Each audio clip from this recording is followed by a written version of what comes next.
E aí, galera, tudo bem? Aqui, Dr. João Borzino para o seu YouTube, Face e Insta. Hoje, para falar de uma palavra que está muito em voga agora nesse momento pós-rebotão covidão, né? Ainda no covidão, mas com rebote danado emocional das pessoas pelas restrições e sofrimento vivido durante esse período mais intenso de lockdown, de medo de doença e etc e tal. Onde começou a vigorar essa coisa de saúde mental ganhar importância e a palavra burnout ganhar um imenso espaço midiático, uma imensa preocupação na cabeça das pessoas sobre ao que se refere isso que está tão em voga hoje, isso que está tão sendo falado, que é síndrome de burnout. Vamos falar um pouco disso aqui logo após da vinhetinha. Segue aí.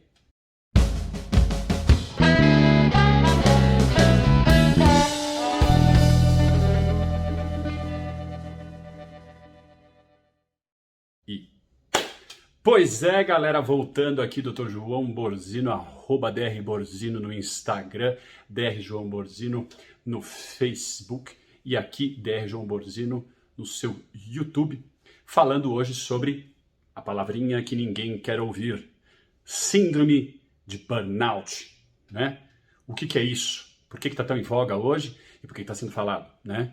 Síndrome de burnout é uma coisa que já existia, né, já há tempos, mas se tornou muito mais intenso pela sua ocorrência, ou seja, as pessoas estão sofrendo muito mais por algo que está sendo classificado agora como síndrome de burnout. O que é síndrome? Síndrome é um conjunto de sinais e sintomas no medicinês, ou seja, uma síndrome de burnout, na verdade, é um quadro polimórfico, ou seja, vou usar a palavra polimórfico, tá? Mas é assim, um quadro multifatorial, para vocês entenderem de uma maneira mais simples, um quadro onde juntam vários sinais, sintomas que preenchem para a gente dar um nome. Qual a importância disso tudo? Ter um nome para saber o que se trata, ter um nome para saber orientar as pessoas, ter um nome porque quando a gente sabe o que é, isso tranquiliza tanto mais ao indivíduo que está sofrendo com aquilo, quanto orienta muito mais os profissionais que têm que lidar com aquele problema, né?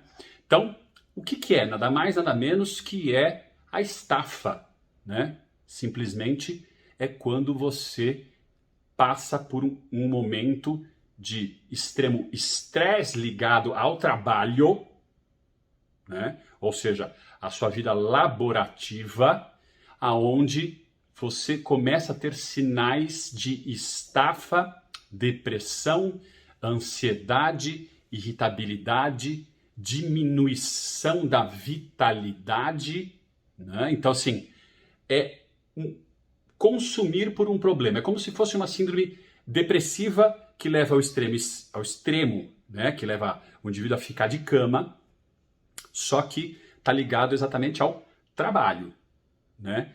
É aquela preocupação com a continuidade do trabalho, é aquela preocupação com as vivências do trabalho que começam a se misturar, inclusive, com vivências traumáticas ou fóbicas de evitação, que levam o indivíduo ao esgotamento e uma hora ele tem um piripaque, um chilique, associa também aí a síndrome do pânico, transtornos ansiosos, onde o indivíduo tem crises e picos, né, de pânico, cansaço, depressão. Então, na verdade, nada mais é que uma síndrome de cansaço ligado ao trabalho, estafa ligado ao trabalho, depressão e ansiedade ligado ao trabalho, né?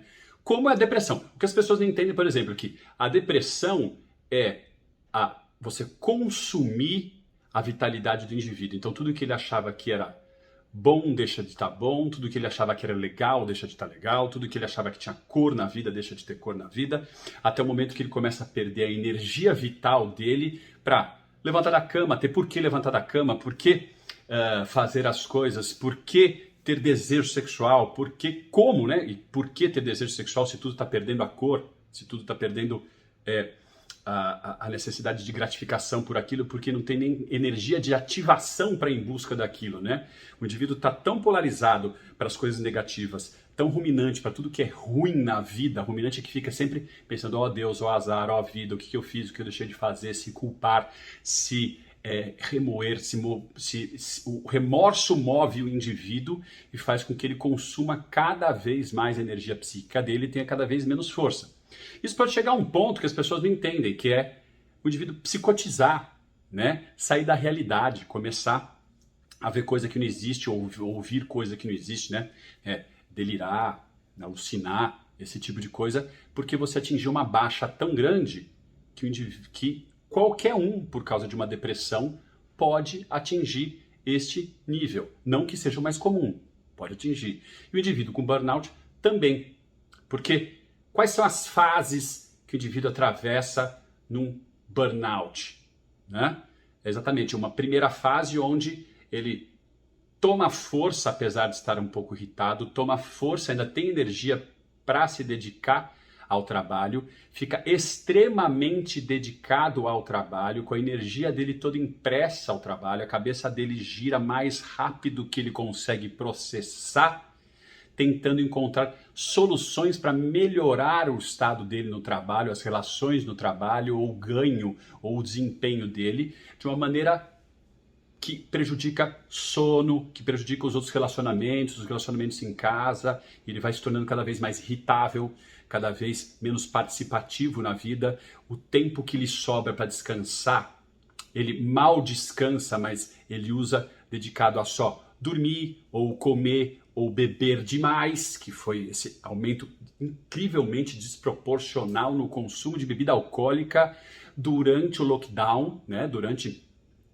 essa questão de se fechar para o Covid, né, registrado aí por vários índices, né, inclusive da própria indústria de bebida, né, que marca isso de maneira evidente, mostra os lucros e ganhos, e como isso já tem diminuído um pouco depois dessa intensificação do lockdown, né? Então o indivíduo começa a tentar se automedicar, começa a tentar se autorremediar de um sofrimento que ele não está entendendo direito o que está acontecendo com ele, né?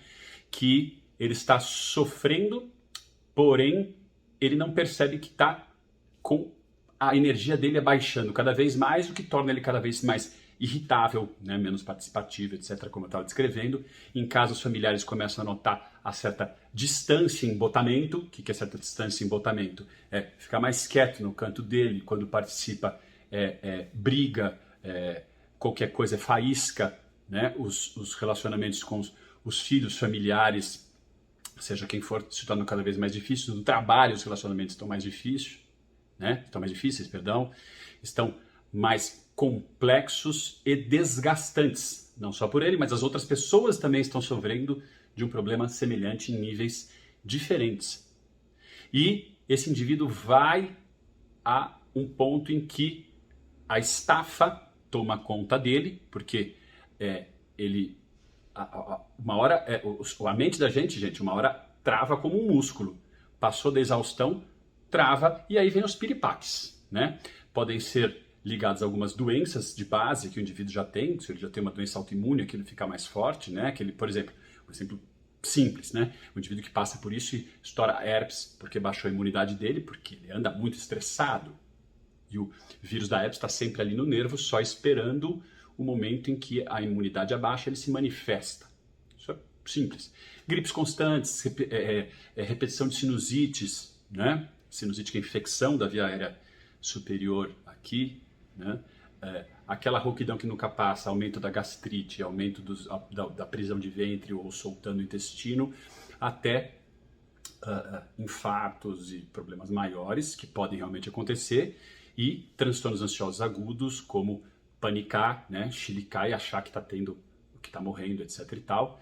Mas tudo isso ligado a um processo meio que traumático que linka com o trabalho, ou seja, a falta de vontade daí de ir participar, de estar junto, e até querer o afastamento porque você tem certas revivências, o indivíduo passa a sofrer com certas revivências de questões do trabalho, de momentos do trabalho, do contexto do trabalho, querendo se esquivar, né? Se colocar distante daquilo. Já vi paciente aqui que não consegue nem lembrar das pessoas do trabalho, não quer nem passar na frente aonde trabalhava, onde está trabalhando mais, não quer nem encontrar com pessoas conhecidas do trabalho, não quer nem passar no restaurante próximo onde costumava almoçar ou se dirigir para se encontrar, ou locais de encontro, ou passar próximo do bairro onde trabalhava.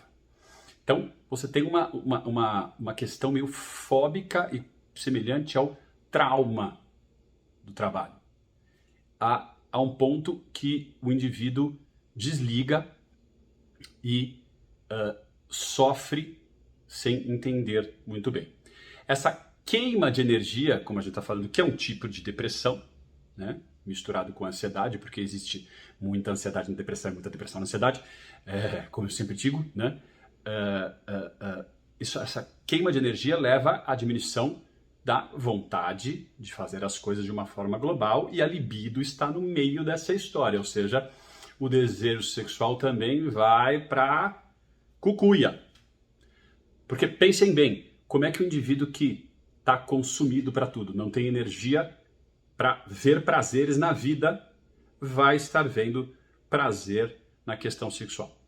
O grande problema é que isso entra como se fosse numa roda viva de problemas, onde você associa mais problemas naquele movimento de ruminação que eu estou explicando para vocês, onde algo que devia ser prazeroso está se tornando desprazeroso, que seria a questão sexual, e o indivíduo começa a se julgar impotente, no caso dos homens. As mulheres se preocupam menos com esse aspecto, porque elas naturalmente, na sua maioria eu estou falando, tá? Naturalmente não se expressam muito pelo seu comportamento sexual, né? Fica mais em outros planos, não é algo que está tão forte como pilar da autoestima da mulher, o desempenho sexual dela, o comportamento sexual dela, né? Algumas sim, mas estou falando da maioria. Para a maioria dos homens, acaba entrando como se fosse mais um fator de pior. Assim, além de eu estar me sentindo assim estafado, cansado, ruim, eu ainda estou ficando broxa. Eu ainda não estou dando cor, vai acabar com o meu relacionamento, e isso me inferioriza, porque o homem, quando se sente não apto sexualmente, ele não se sente apto para mais nada. Se o trabalho dele já vai mal, ele imagina que vai andar pior ainda, vai ruir com outros aspectos da família dele ou dele próprio, e aquilo não é recuperável, né? Que ele está lesado e entra como mais um problema na fila de problemas que ele tem, e não se enxerga uma fila de respostas para resolver o problema. Esse é o problema da polarização, gente. É que quando a gente está entrando num processo de tristeza, de melancolia, né, que a gente chama de depressão, que todo mundo tem medo da palavra depressão, como se fosse algo que te tomasse, te atacasse como uma síndrome infecciosa, como um problema infeccioso, e não é isso, né? A maioria das vezes a depressão doença é diferente da depressão que a gente normalmente usa como jargão técnico, que é uma crise, né? Que são crises depressivas que todos passaremos pela vida, que nada mais é que dentro de uma gama, de um espectro, dentro de de intensidades diferentes, melancolia, tristeza, né? Então, dentro dessa tristeza e depressão, a gente polariza para o quê? Sempre está olhando para colocar coisas que poderiam melhorar o nosso dia a dia, e vai para a fila das coisas que pioram, né? Então, eu gostava de tal coisa e não gosto mais. Isso me estressa mais, porque eu fico tentando pensar, poxa, então eu estou muito ruim. É como se eu estivesse me regulando, né? Como se eu estivesse me medindo, né? Eu gostava de jogar futebol com os amigos, não gosto mais. Nossa, que droga. Não, ninguém pensa, poxa, tem alguma coisa estranha, né? Eu gostava e não gosto mais, então algo mudou dentro de mim que está me consumindo. Não, eu ponho lá na fila. Devo estar com problema, que eu não tenho controle, que eu não entendo direito, que vai me tomar, que, vulgo depressão, está me prejudicando e eu não tenho saída. Não consigo mais fazer esporte físico, né? Perdão, não consigo mais fazer esportes, não consigo mais academia. Entra como mais um problema, né?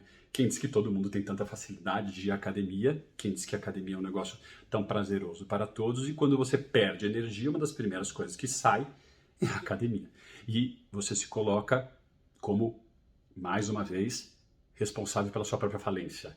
Responsável por não estar respondendo. Ah, putz, eu não tenho visto mais graça em sexo, não tenho tido mais... O pessoal fala de ereções espontâneas, daquela coisa toda, etc e tal, que são essas mensurações que a gente faz sobre a virilidade, se está funcionando, se não está funcionando, se aquilo está vivo em nós, e se nós não vamos mais recuperar aquilo. Então entra lá na fila para piorar as coisas, em vez de você olhar para tudo e começar a mediar que, bom, algo está acontecendo no meu emocional que está levando a um desequilíbrio e eu estou só manifestando isso e eu tenho capacidade de retomar. Não está perdido, não vou ficar lesado. Não é algo que não volta. Mas desespero chama desespero, né? Ansiedade chama mais ansiedade e as coisas vão ficando cumulativas, porque, como vocês viram na descrição, a síndrome de burnout é algo cumulativo, né? Você vai acumulando aquele tipo de problemática até um ponto que você chega a um extremo e depois você decai, né? Para estafa, para o cansaço completo e até mesmo para a falta de reação, para a abertura de outros problemas. E, falando na abertura de outros problemas, é muito importante linkar aqui. Aqueles problemas antigos que você achou que você já tinha superado se tornam mais sensíveis de novo, porque quanto mais estresse você tem, mais voltam medos antigos. E você também põe isso na fila do mais problemas para mim, né? Então, pensem bem, gente. Existe uma energia vital e se ela é consumida, nós vamos perder tudo aquilo que é vital, visceral, inato com esta energia. Que é o quê? A vontade de ter sexo, a vontade de se cuidar, a vontade de tomar banho, a vontade de a garra, a vontade, a ganância. Ganância não, que é uma palavra feia, desculpa. Corta essa ganância, né? Ganância não. A força de querer atrás do seu propósito. Tudo começa a perder o porquê.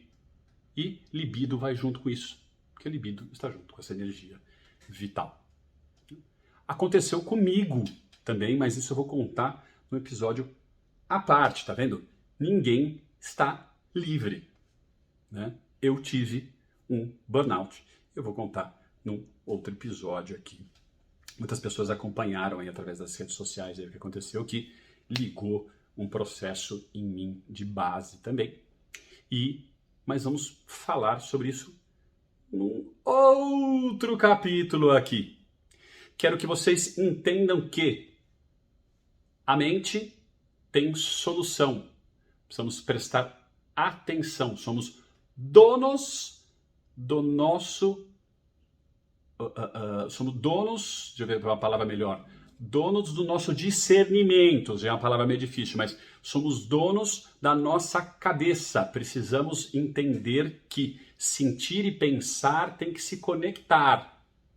E não... falar, eu interpreto errado o que eu sinto, distorço e pioro o que eu sinto. Ligo mais alertas, né? Eu preciso me compreender, entender a minha linguagem afetiva, entender que eu tenho mecanismos para me regular novamente. Isso é importante. O ser humano ficou bom, né? O ser humano tem medo dele próprio. Tem medo da própria mente. Isso tem que acabar. Valeu, gente, muito obrigado. Inscrevam-se aqui no canal. Não deixem de comentar. E logo mais participem do Borza Responde, que vai ter um novo formato, né? Com agendas para você colocar sua pergunta lá e ser respondido ao vivo. E vai ter... A novidade está chegando. Vamos lá, né? Aquele abraço e até a próxima. Valeu!